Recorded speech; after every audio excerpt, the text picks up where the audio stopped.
까지 지금 예레미야를 보게 될 것입니다. 우리가 작년 7월, 8월 달에 또 예레미야를 25장까지 봤거든요. 그리고 이제 이번 7월부터 8월까지 이제 26장부터 52장까지 끝까지 완독을 하게 될 것입니다. 우리가 새벽기도 때마다 보는 이 본문은 유니온 매일 성경 큐티 본문을 따라하고 있습니다. 이 큐티 본문은요, 성경 한 권을 6년에 걸쳐서 꼼꼼하게 살펴봅니다. 그래서 6년 동안 이 말씀을 새벽기도 본문으로 우리가 살펴보고 있는데, 내일 새벽기도 말씀이 오늘 본문의 내용이 되겠습니다. 지난 6년을 이렇게 돌아보면 정말 저는 그렇게 생각이 들어요. 하나님의 이 새벽 말씀을 통하여서 우리에게 꼭 필요한 말씀을 그때그때 정말 주신 것 같다. 그런 고백이 있습니다. 그 상황 속에서, 그날 그 상황 속에서 하나님께서 우리의 현실을 보게 하시고 또 우리가 행할 길을 말씀으로 깨우쳐 주시고 가르쳐 주셨어요. 여러분, 하나님 말씀을 들을 때는 그저 허투루 듣고 대충 듣고 절대로 그러지 마세요.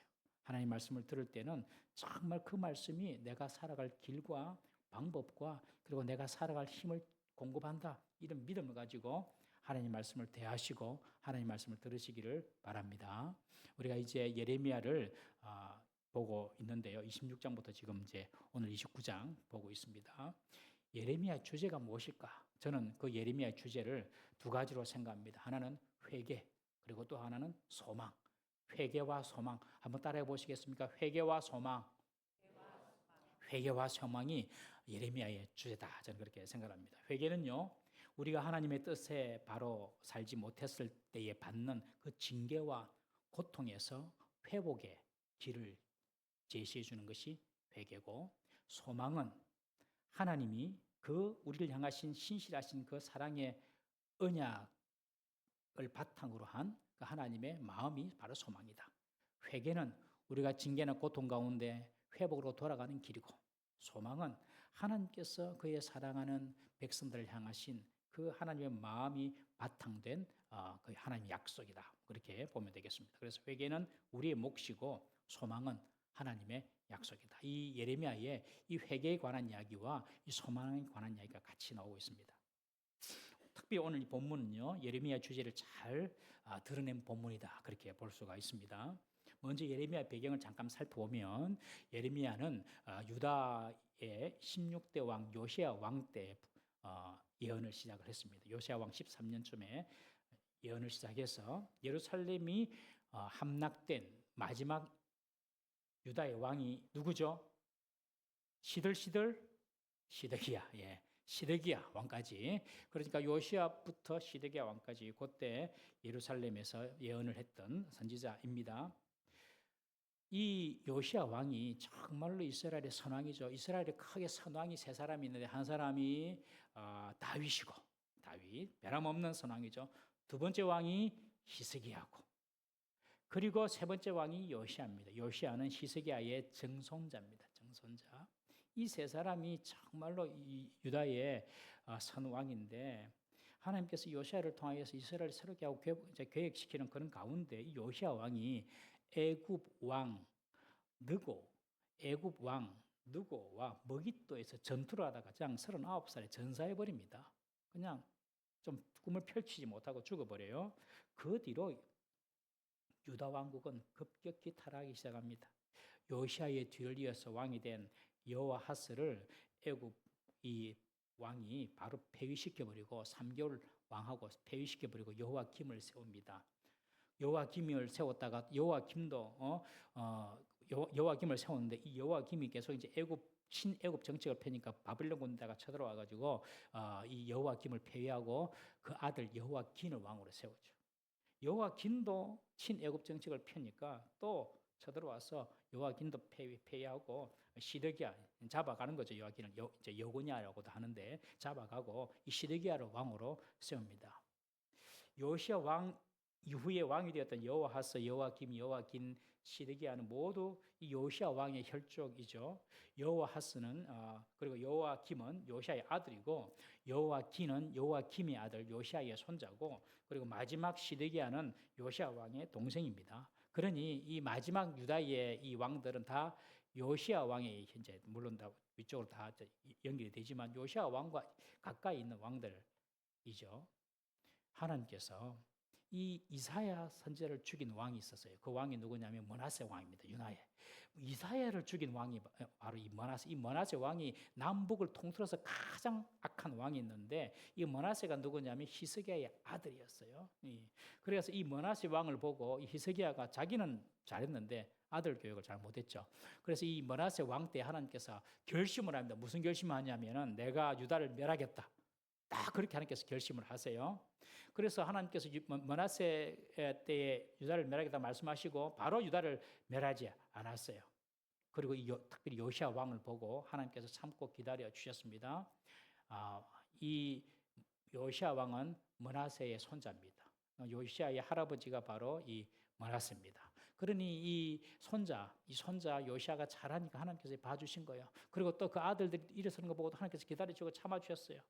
그런데 결국 이 요시야의 자녀들은 제대로 하나님 뜻을 따르지 않았고 종교적으로 윤리적으로 부패하고 우상을 섬기고 하나님의 뜻대로 애굽에게 친애굽 정책을 펴지 않고 친바벨론 정책을 펴지 않고 애굽을 의지함으로 BC 586년에 바벨론에서 완전히 무너지고 맙니다. 하나님께서 므낫세 때에 내가 유다를 멸하겠다 하나님께서 말씀하셨지만 이 요시야가 선하니까 하나님께서 봐주신 겁니다. 여러분 하나님께서 공동체를 살리고 심판하실 때에는 많은 사람들을 보고 결정하지 않으세요. 정말 그 공동체에 하나님을 경외하고 정말 하나님을 찾는 신실한 사람 한두 사람만 있어도 하나님은 그 공동체 살려주십니다. 이것이 하나님의 계산법이에요. 하나님의 계산법. 여러분 우리 교회가 50년 올해 이제 51년째 하나님 은혜로 오고 있습니다. 그냥 오는 것이 아닙니다. 여러분. 그래도 우리 교회에서 눈물로 기도하고 하나님을 진실하게 찾고 하나님께서 보시기에 정말로 참 내 백성이다 생각하는 분들이 계셨기 때문에 하나님께서 지금까지 우리 교회를 지켜주신 줄로 믿습니다. 여러분 가정도 마찬가지예요. 가정도 정말 하나님 말씀과 또 하나님 뜻대로 내가 살겠다 결심하고 기도하는 그 한두 사람 아버지가 될 수도 있고 엄마가 될 수도 있고 자녀가 될 수도 있고 부모가 될 수도 있고 할머니가 될 수도 있고 할아버지가 될 수도 있고 그 한 사람이 여러분 사실은 가정을 살리고 있어요. 그런데 거꾸로 만약에 온 가정이 그런 사람이면 어떻게 되겠어요? 그 가정이 하나님의 복을 넘치도록 받겠죠. 우리 교회도 여러분들 모든 300명 성도가 다 정말 하나님 마음에 들고 하나님 기쁨이 되는 그런 교회가 되면 하나님께서 얼마나 우리 교회를 사랑하시고 복을 부어주지 않겠습니까, 여러분? 특별히 오늘 우리 금요 기도 오신 여러분들만이라도 정말 주님 보시기에 신실되고 충성되고 진실한 주의 백성이 되기를 주의 이름으로 축복합니다. 정말 하나님이 찾으시는 성도들을 우리 한번 돼 보입시다. 그래서 하나님께서 우리 교회도 축복하시고 교회도 부흥케 하시고 그리고 우리 가정도 축복하시고 여러분들 개인 인생도 하나님께서 축복하실 줄로 믿습니다. 내가 뭔가 열심히 하고 내가 뭔가 잘하고 그것이 중요한 것이 아니라 정말 하나님께서 나를 보실 때에 인정하실 만한 그런 종인가? 정말 하나님께서 나를 보실 때 착하고 충성된 종인가? 한번 우리가 자신이 한번 하나님 앞에서 비춰보십시다. 그렇게 된다면 하나님께서 그 가정도 살리시고 그 공동체도 살리시고 교회도 살리시고 그리고 우리 인생도 하나님께서 복 주실 줄로 믿습니다. 유다가 바벨론에 의해서 무너질 때에 한 번만에 무너지지 않았죠. 세 차례 침공을 하면 세 차례 침공을 해가지고 이 유다를 무너뜨리거든요. BC 605년경에 처음 쳐들어왔습니다. 그때에 다니엘을 포함한 왕족을 데리고 귀족 계급 있는 사람 데리고 포로로 바빌론으로 잡아갔어요. 그리고 두 번째로는 BC 597년 이 여호와긴 때 여호와긴 때 찾아와가지고 그때는 백성들 군사 1만 명 그리고 기술자들 또 잡아갔어요. 그리고 세 번째 BC 586년에 시드기야 왕 때 완전히 와서 예루살렘 성전과 성을 불태우고 예루살렘의 성전 안에 있는 모든 성전 기물들을 다 가지고 바벨론으로 가져가면서 예루살렘은 완전히 함락되고 말았습니다. 세 번이나 바벨론 군대가 쳐들어왔다는 말이 무슨 뜻이겠어요, 여러분? 저는 이것을 하나님께서 주시는 세 번의 기회라고 생각해요. 세 번의 기회.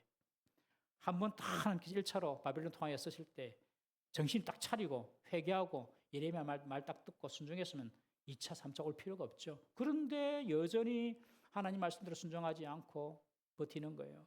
그러니까 또 2차, 또 침공하고 또 여전히 하나님 말씀에 순종하지 않고 살다가 결국 3차에 걸쳐가 3차 침공 때 예루살렘이 완전히 불타버리고 유다는 침몰해 버리는 것입니다.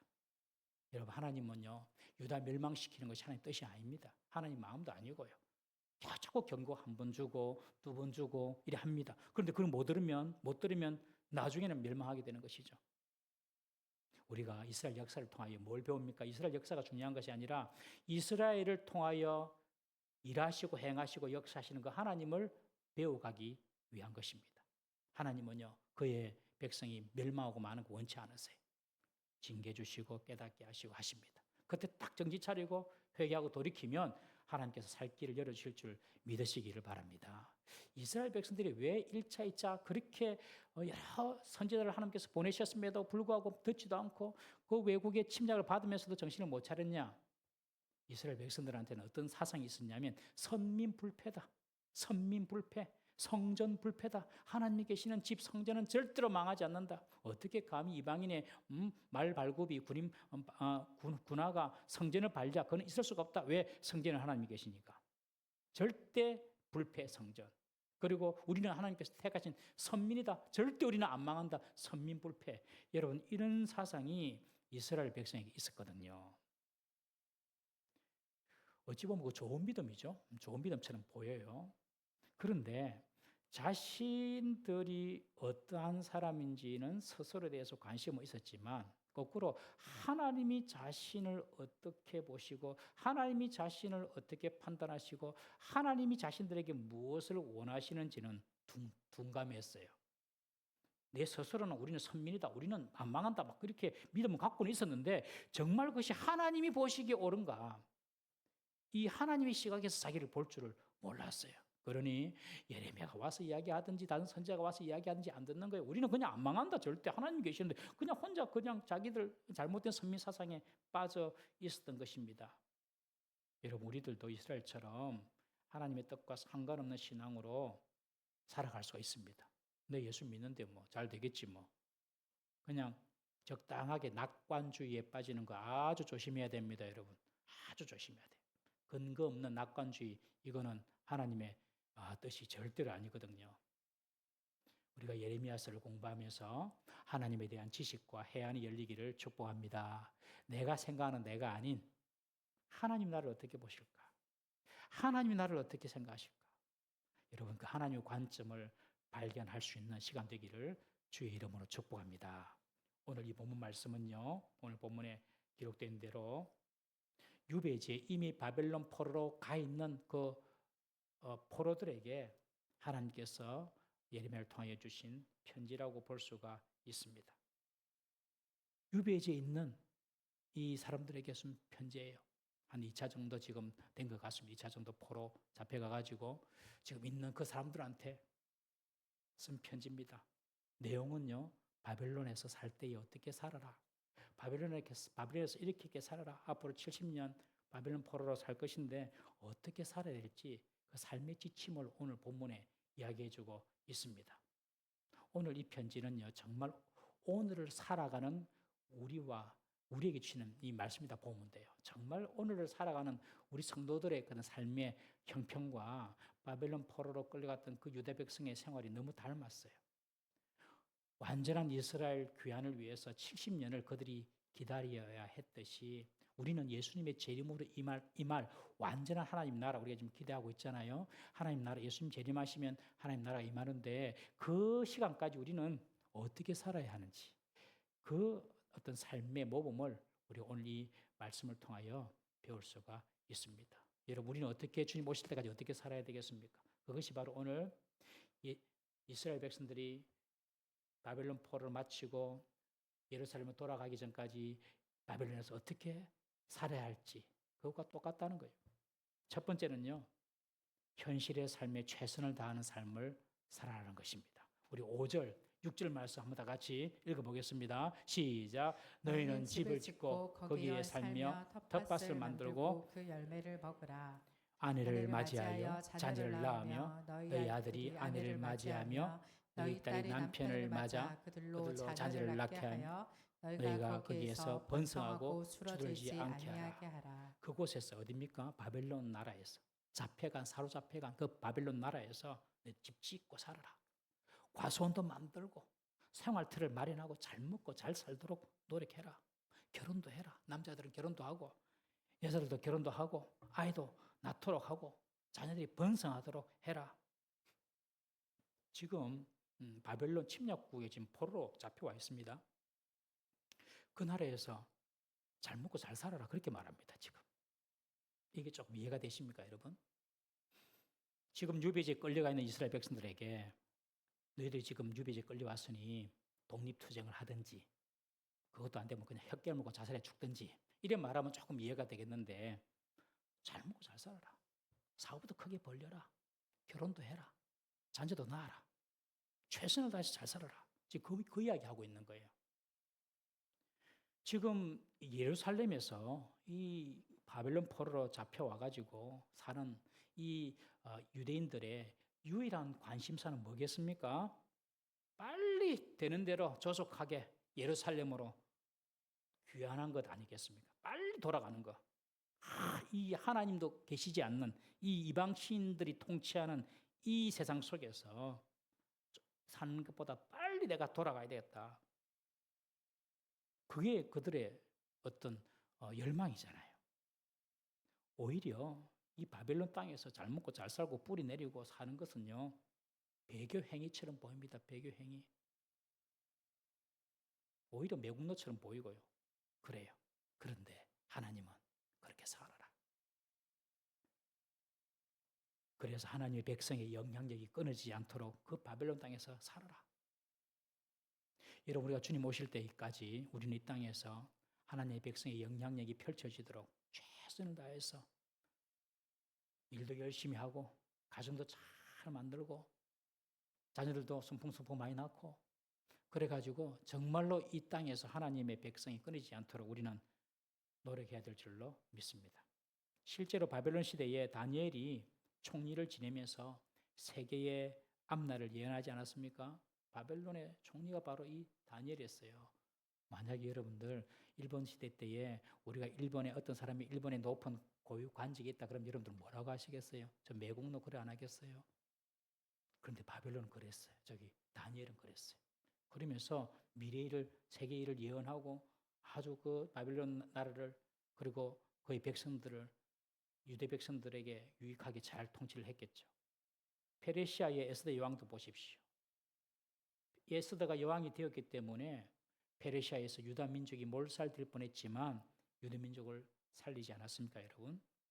여러분, 우리가 주님 오실 때까지 성도는요, 이 땅에서 최선을 다해서 성실하게 살아야 될 줄로 믿습니다. 그것도 그냥 꼬리로 겨우 사는 것이 아니고 머리로 살도록 노력해야 될 줄로 믿습니다. 주님 재림하면 이 땅은 다 불타지고 없을 건데 대충 살아도 된다. 그거 절대 잘못된 생각입니다. 저는 사실 사진 찍는 것을 별로 안 좋아해요. 왜냐하면 사진 찍어봤자 그거 다 나중에 주님 오시면 다 불타고 없어지고 막 뭐 남는 것도 없을 건데 별로 안 좋아하거든요. 근데 오늘 말씀 준비하면서 생각을 바꿨어요. 사진 찍을 때 열심히 잘 찍자. 내가 있는 이곳에서 최선을 다하고 또 하나님께서 주신 거 누릴 거 누리고 또 성실하게 주의 일을 하자. 그런 생각을 해봤습니다, 여러분. 여러분, 이 땅에 살면서 이 땅에 하나님께서 우리를 두신 이유를 알고 성실하고 그리스도를 믿는 자로서 최선을 다하여 살아가는 삶을 사시기를 주의 이름으로 축복합니다. 주님 오셔도 다 됐는데 아이고 대충 살지 그건 하나님 뜻이 아니라는 것이에요. 물론 이 땅의 삶에 푹 빠져가지고 이 땅이 삶의 목적이 되어서는 안 됩니다만은 이 땅의 삶을 무시하면서 살아서도 안 됩니다. 여러분, 이 땅에서 하나님 백성은 번성하고 줄어들지 말고 형통해야 될 줄로 믿습니다. 그렇게 살아야 돼요. 두 번째, 어떻게 살아야 되는가? 그 땅을 위해서 기도하며 살아라. 우리 한번 7절 한번 읽어보겠습니다. 7절 시작. 너희는 내가 사로잡혀 가게 한 그 성읍의 평안을 구하고 그를 위하여 여호와께 기도하라. 이는 그 성읍이 평안함으로 너희도 평안할 것임이라. 그 성읍이란 바벨론을 이야기합니다. 너희들을 사로잡아간 그 성, 바벨을 위해서 기도하라는 거예요. 기도하라.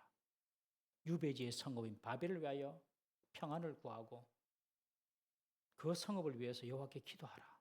와, 우리 입장으로 바꾸면 일본을 위해서 기도하라. 일제시대 때 그겁니다. 도저히 이해가 안 되죠. 하나님께서 말씀하십니다. 그 바벨론 성읍이 평안해야지 너희도 평안해질 것이다. 사실 바벨론의 평안이 여러분들 유대인들, 지금 잡혀온 유대인들에게도 생존에 도움이 되고 평안해집니다. 바벨론이 혼란에 빠지거나 침략을 당하면 이 유대인들, 유배에 온 사람들, 이 종들이요, 노예들이 가장 먼저 피해를 볼 수밖에 없어요. 그러니 바벨론의 멸망이 아니라 바벨론의 평안을 구해라. 이것도 잘 이해가 잘 안 되는 기도인데 그렇게 하라는 것입니다. 여러분, 그리스도인은 한 민족에만 소속되어 있는 사람이 아닙니다. 우리의 정체성은 하늘나라에 있는 줄로 믿습니다. 그렇다고 뭐 바벨론에 빌붙어 가지고 완전히 그 유대인 민족을 배반하고 그러라는 뜻이 아니죠. 너희들의 평안을 위해서 바벨론의 평안을 위해 기도하라 하는 것입니다.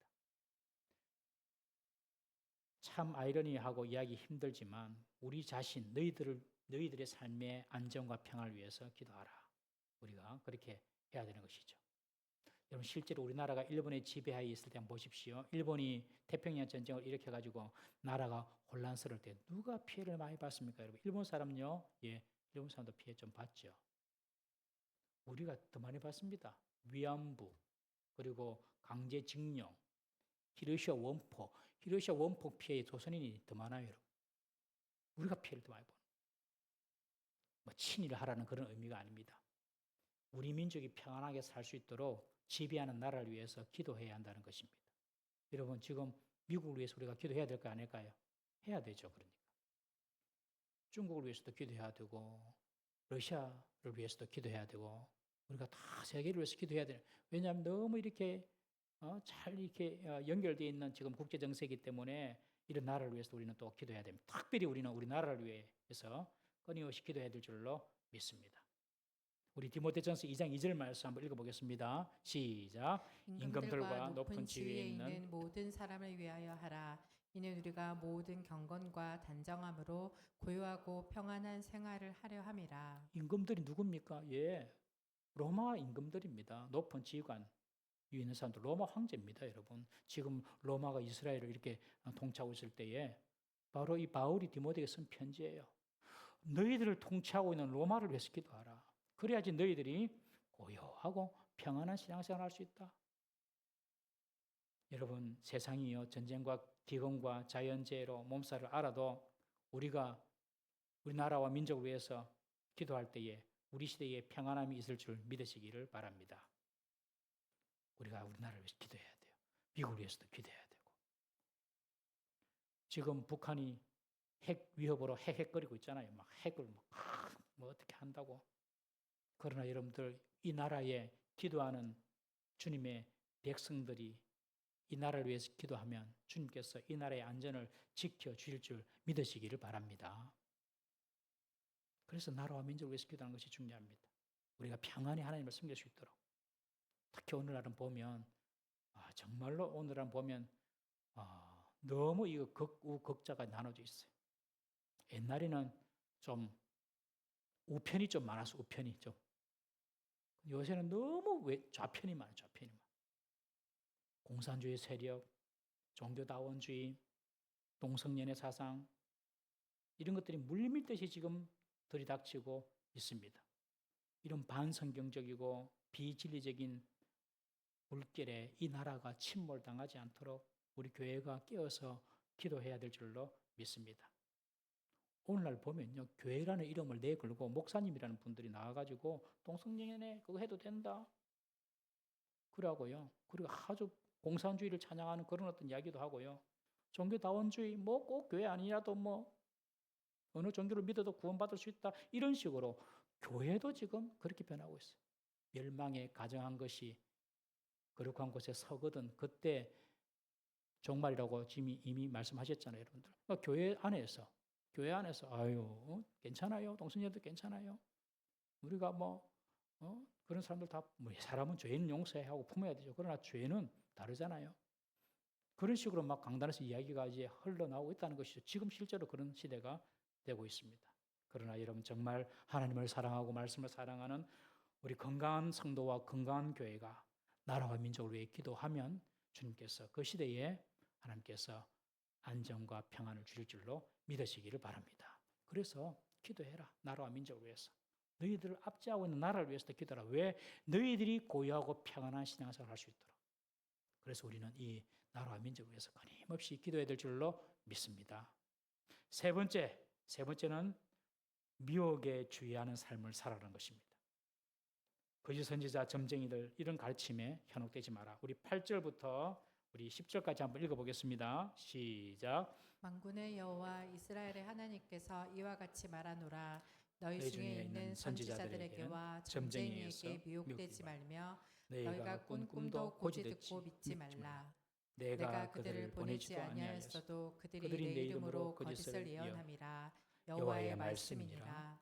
여호와께서 이와 같이 말씀하시니라. 바벨론에서 70년이 차면 내가 너희를 돌보고 나의 선한 말을 너희에게 성취하여 너희를 이곳으로 돌아오게 하리라. 무슨 말이냐면 그 당시에도 거짓 선지자가 있었고 예언자들이 있었어요. 그들이 무슨 말 했을까요? 거짓 선지자들, 예언자들이 하나님께 말씀을 받아서 한 것이 아니라 자기 생각대로 말하는 겁니다. 그것이 뭐냐면 27장 9절에도 나오고 28장 1절에도 나오는데 이런 겁니다. 거짓 선지자나 복술가들이 꿈꾸고 와가지고 하는 말이 야, 우리는 바벨론 나라를 이긴다. 바벨론이 우리를 와서 침략하더라도 우리는 바벨론을 정복하고 바벨론이 우리를 이기지 못할 것이다. 이렇게 말하는 거예요. 그리고 28장 1절에 보면 특별히 그 중에 선지자 하나냐라는 선지자가 있습니다. 이 하나냐가 와서 하는 말이 우리가 비록 바벨론에 의해서 침공을 당하고 포로로 갔지만은 2년 만에 돌아온다. 2년 만에. 걱정하지 마. 2년만 버티라. 2년 만에 돌아올 것이다. 바벨론의 멍에를 끌고 다시 돌아올 것이다 하면서 예레미야의 목에 있던 이 나무 멍에를 탁 끊는 퍼포먼스까지 하냐냐가 하면서 이 다 봐라. 다 이 예레미야의 멍에를 탁 끊어주듯이 바로 우리 이스라엘이 바벨론에서 지금은 잡혀갔지만 2년 만에 돌아올 거다. 사람들이 와 좋다고 듣기 좋은 말 하니까요. 하나님께서 뭐랍니까? 그래 네가 예레미야의 목에 있는 나무 멍에를 끊었느냐? 쇠멍에를 채워주겠다. 쇠멍에를. 그렇게 하나님께서 말씀하시죠. 하나님 뜻은 무엇입니까? 바벨론 70년 차야 된다는 것입니다. 70년 차야 된다. 그런데 거짓 선지자들은 그렇지 않다. 우리는 선민이고 하나님께서 우리를 도와주시고 그러니 우리는 2년 만에 저 바벨론 무너뜨리고 다시 예루살렘으로 돌아온다. 이런 복음을 너무 낙관적으로 생각하지 마세요. 선민 불패, 성전 불패라고 하지만 그 과정이 있는 것입니다. 하나님은 70년이 차야 된다. 여러분 2년하고 70년 비교해 보세요. 여러분 어떤 말을 듣기 원하세요? 와, 2년 만에 돌아간단다. 으쌰으쌰 좀 참자. 결혼도 돌아가서 하고 집도 돌아가서 짓고 뭐 이렇게 뭐 과수원 심을 거 있나? 그냥 버텨보자 하고 이제 버티는 거예요. 그러더니 어떻게 될까요? 나중에 쫄쫄 굶고요. 힘들어져요. 예레미야 말 듣고 70년 갈 테니까 그냥 오래 간다 생각하고 집도 짓고 장가도 가고 결혼도 하고 사업도 하고 다 해라. 그게 낫죠. 그러나 듣고 싶은 말은 뭐예요? 2년 만에 돌아간다는 말이 너무 달콤하고 좋아 보이는 것입니다. 여러분 참 여기서 조심해야 됩니다. 사람들이 자기가 귀에 듣기에 좋고 달콤한 말이 들리면 은혜 받았다고 생각하는 거예요. 아니거든요. 그거 절대로. 하나님 말씀이 들려지는 것이 은혜 받은 것이죠. 하나님 말씀이 말씀으로 이렇게 드러나면 그것이 은혜 받는 것이죠. 내가 듣기 싫고 내가 내 귀에 거슬리면 아니다고 생각하는 거예요. 그러니 인생이 피곤하고 인생이 꼬이는 겁니다. 여러분 내 귀에 거슬리고 내 마음에 맞지 않는다 하더라도 하나님의 말씀이면 그게 아멘하고 받아들일 때 그 길이 살 길이고 그 길이 되는 길인 줄 믿으시기를 바랍니다. 이것만 잘해도요 인생은 그렇게 복잡하지 않습니다. 이게 안 되는 거예요. 내 귀에 좋은 소리만 따라가는 거예요. 그러니 맨날 잘못된 소리 듣고 따라가죠. 내 귀에 좋은 소리가 아닙니다. 하나님 말씀인가? 내가 기준이 아니라 하나님 뜻인가? 늘 돌아봐야 됩니다. 늘 돌아봐야 돼요. 그래서 그런 하나냐를 비롯한 거짓 선지자들의 말에 미혹되지 마라. 오늘날도 마지막 시대에 얼마나 많은 거짓 선지자가 많은지 몰라요. 저도 유튜브에 찾아보니까요. 가짜가 많아요. 가짜가 너무 많아요. 아주 비스무리하게 이야기하는데 박혁 전도사 들어보셨나요? 뭐 신비한 기적을 베푸는 박혁 전도사. 우리는 그런 거 안 보지. 우리는 맨날 성경만 보니까. 정말 그 사이비라 사이비.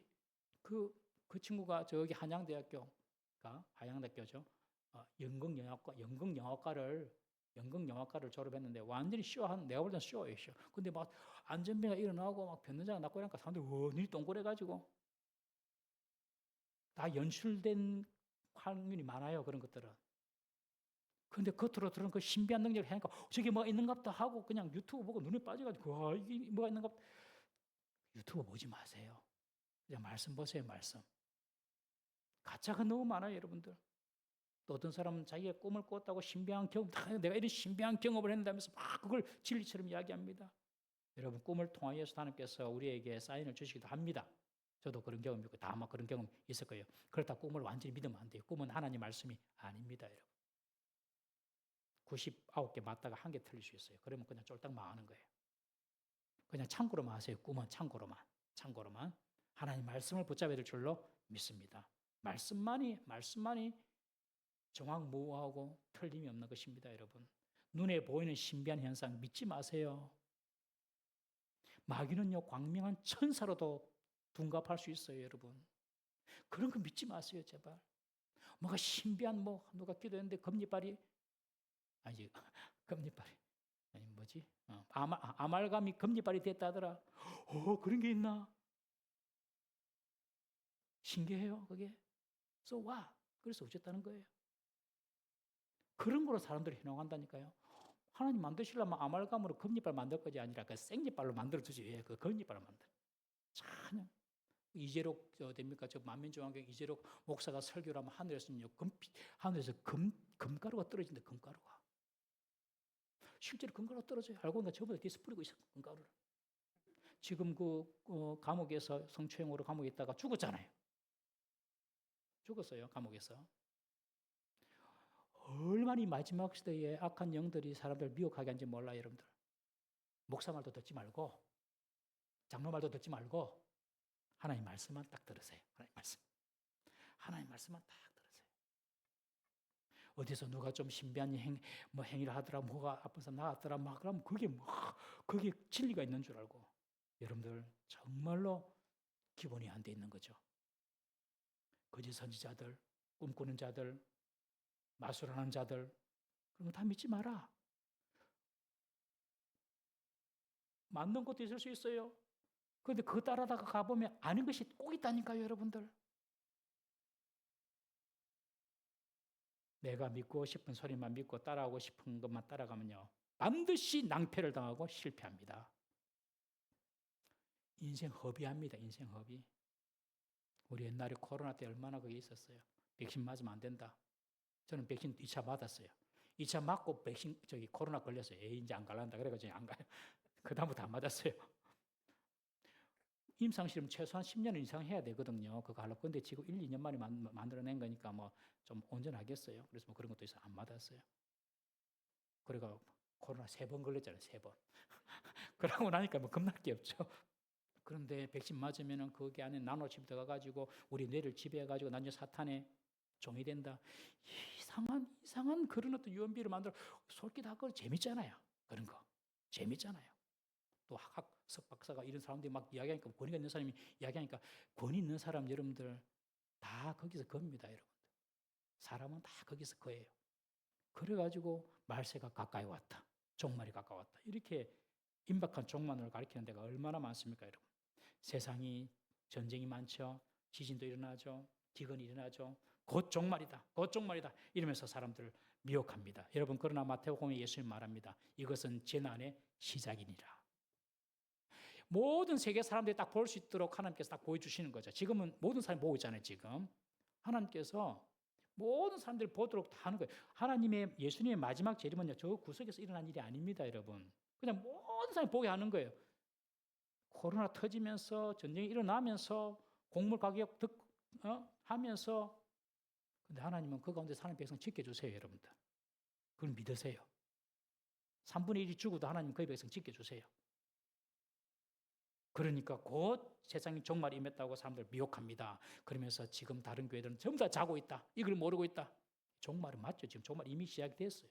그러나 당장의 주님께서 오실지는 그건 모르는 거죠, 아무도. 그러면서 사람을 미혹하고 우리 교회만 구원이 있다.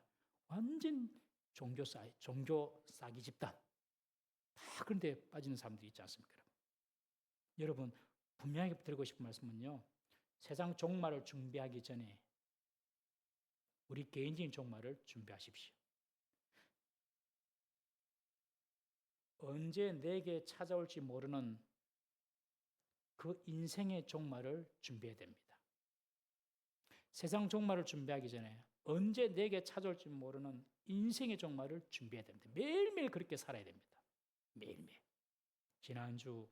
지난주일 날 오후에 저녁에 제가 오후에는 신일교회 가서 임직식에 참여하고 저녁에는 부산 비전교회에 가서 제 동기 목사님 초청하셨는데 장례식 추모 예배를 드리고 왔습니다.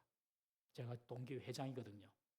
그래서 제가 대표로 가고 또 동기 목사님들하고 저보다 나이가 4살이 많은 형님이신데 탄자니아 집회차 케냐 공항에서 환승대기 중에 있다가 심장마비로 소천했어요. 우간다 선교사입니다. 우간다 선교사인데 집회 가다가 공항에서 잠깐 대기하는 시간에 심장마비로 돌아가셨어요. 그냥 가다가 그냥 잠깐 앉았다가 그냥 가신 거예요. 공항에서. 그런데 이제 우간다에서 했던 장례식 영상을 보여주는데 와 보니까 우간다 정부와 막 기관 학교 이런 데서 다 와가지고 한 수백 명이 장례 절차를 정말로 엄숙하면서도 그렇게 거창하게 치러주더라고요. 그리고 부산 비전교회에서는 이제 그 교회에서 그 선교사님을 파송한 주파송교회거든요. 그래서 그 교회에서 추모 예배를 드렸습니다. 저 혼자 참 추모 예배 들으면서 드는 생각이 남은 유족들은 좀 큰 아쉬움이고 슬픔인데 참 형님은 동기지만 나이가 많기 때문에 형님이랍니다. 형님은 복음 전하다 갔으니 정말 복된 죽음이다. 그런 생각이 들었어요. 여러분 개인적인 죽음은 개인적인 종말은 언제 올지 모릅니다. 그래서 우리는 세상의 종말 이거 걱정할 게 아니라 오늘 내게 찾아올 수 있는 개인적인 종말을 준비하면서 살아야 됩니다. 그리스도는 그렇게 살아야 됩니다. 어찌 우리가 5분 뒤를 압니까? 그것은 모르고 그냥 세상의 종말이 어떻고 주님께서 뭐라고 하셨죠? 그 날과 그 시는 너희들이 알 바가 아니다. 아니다. 아니다. 이렇게 딱 이미 저렇게 못을 딱 박았는데 그걸 막 하려고 하는 거예요. 선생님은 시험은 1페이지에서 10페이지까지 시험 나온다 이야기했는데 꼭 15페이지 가서 남의 다리 걷고 있는 거예요. 시험 공부 못하는 아이들. 그거잖아요. 시험 범위 딱 정해주는데 시험 범위 안에 나는 안 빼. 나는 신경 쓰지 마라. 했는데 그냥 날 조사한다니까요, 여러분들. 완전히 예수님의 뜻과 반대하면서 생각하죠. 그래도 자기는 그게 좋다는 거예요. 잘못된 신앙이죠. 여러분, 개인적인 종말을 준비하십시오. 날마다 주님 앞에 설 것을 생각하십시오. 그러면요, 죽음이 하나도 두렵지 않습니다. 동의하십니까? 날마다 내가 주님 앞에 설 그날을 생각하고 살면은 언제 죽어도 나는 죽음이 두렵지 않아요. 요즘 말세가 때가 될수록 사탄 마귀가 자기 때가 얼마 남지 않은 줄 알고 택한 자를 얼마나 미혹하는지 모르는 신비함으로 어떤 눈에 보이는 능력으로 조급함으로 사람 마음을 미혹합니다. 절대 넘어가면 안 돼요. 우리 지난주일 날 우리 부산 장신대 교수님 탁지훈 교수님 오셔가지고 이란 강의 하셨잖아요. 그때 이런 말씀을 하시더라고요. 우리 마치고 장로님들하고 다과를 나누는데 그 교수님이 하시는 말씀이 요즘은 비범한 것이 좋은 것이 아니라 평범한 것이 좋은 것입니다. 그 말 딱 던지는데 그냥 가슴에 팍 박히더라고요. 요즘은 비범한 것이 좋은 것이 아니라 평범한 것이 좋습니다. 여러분 너무 비범한 거 좋아하지 마세요. 너무 비범한 신앙 거기에 뭐가 있겠다 이거 막 또 따라가지 마세요. 평범하게 아침에 일어나면 하나님 생각하고 찬양하고 감사하고 기도하고 말씀 읽고 그 말씀 한 절이라도 그 말씀대로 한번 살아보려고 애를 쓰고 안 되더라도 안 됐으면 하나님 죄송합니다. 내일은 좀 더 잘할게요. 평범하게 주님과 동행하는 그런 어떤 신앙생활. 그게 진짜라니까 진짜. 제게 너무 비범한 것을 요구하지 마세요. 평범하게 그냥 평범하게 할 겁니다. 저는. 이 마지막 시대에 여러분들 정말 하나님 말씀만 믿으시기를 바랍니다. 유튜브 많이 보지 마시고 자극적이고 신비해 보이는 것에 마음 뺏기지 마시고 그냥 하나님 말씀만 읽으세요. 그리고 하나님 말씀대로 순종하세요. 그렇지 않으면 인생을 낭비하고 비참하게 됩니다. 마지막 네 번째로 바벨론 포로로 가 있는 이스라엘 백성에게 주는 편지입니다. 소망을 품고 부르짖는 삶을 살아가는 것입니다. 11절, 12절, 13절 말씀 다 같이 한번 읽어보겠습니다. 시작. 여호와의 말씀이니라. 너희를 향한 나의 생각을 내가 아나니 평안이요 재앙이 아니니라. 너희에게 미래와 희망을 주는 것이니라. 너희가 내게 부르짖으며 내게 와서 기도하면 내가 너희들의 기도를 들을 것이요 너희가 온 마음으로 나를 구하면 나를 찾을 것이요 나를 만나리라. 바벨론 제국의 포로로 끌려온 이 유대인들, 그들이 처한 모든 상황은요, 낙심. 그들이 돌아와서 뭔 생각하겠어요? 바벨론 포로로 잡혀왔을 때, 우리가 선민인 줄 알았는데, 하나님께서 우리를 끝까지 지켜줄 줄 알았는데, 이게 뭐고? 우리가 하나님께 심판받았구나. 그 바벨론 포로 잡혀온 사람들 마음에는 절망과 낙심밖에 없습니다. 그러나 하나님께서 말씀하십니다. 그 절망에 빠진 그들에게 현재의 고된 경험이 단순히 재앙이 아니라 미래의 희망을 주기 위하여 나의 계획한 섭니다 하는 것을 말씀합니다. 바벨론 유배가 힘든 재앙임은 틀림이 없지만 그것이 하나님의 최종 목표는 아니라는 것이죠. 하나님의 계획은 이들의 예루살렘 귀환과 더불어 다시 하나님 나라를 세우시는 것입니다.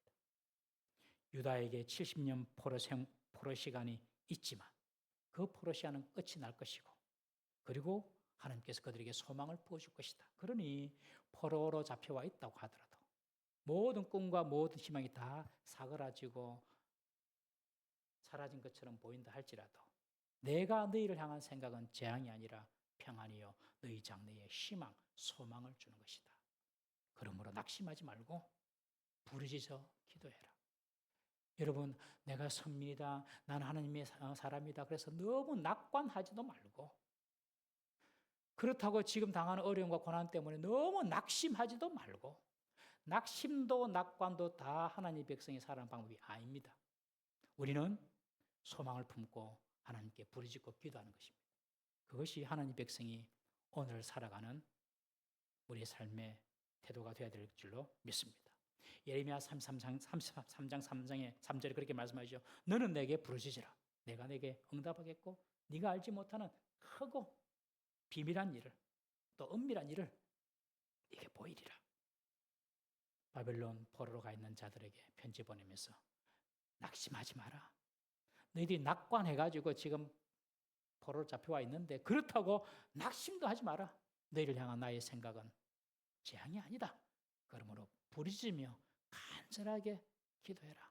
70년 뒤에는 약속대로 돌아오겠지만 그러나 그 시간까지 간절하게 기도하라 라고 말씀을 하고 있습니다. 현재의 상황만 보면 하나님의 인도하심이 우리 마음에 안 들 때가 있죠.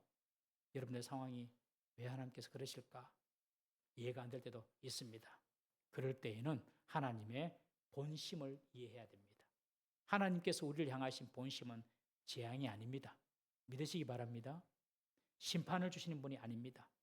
하나님의 본심은 그 고난의 시간을 통과하면서 우리의 미래를 평안과 축복으로 채워주실 것입니다.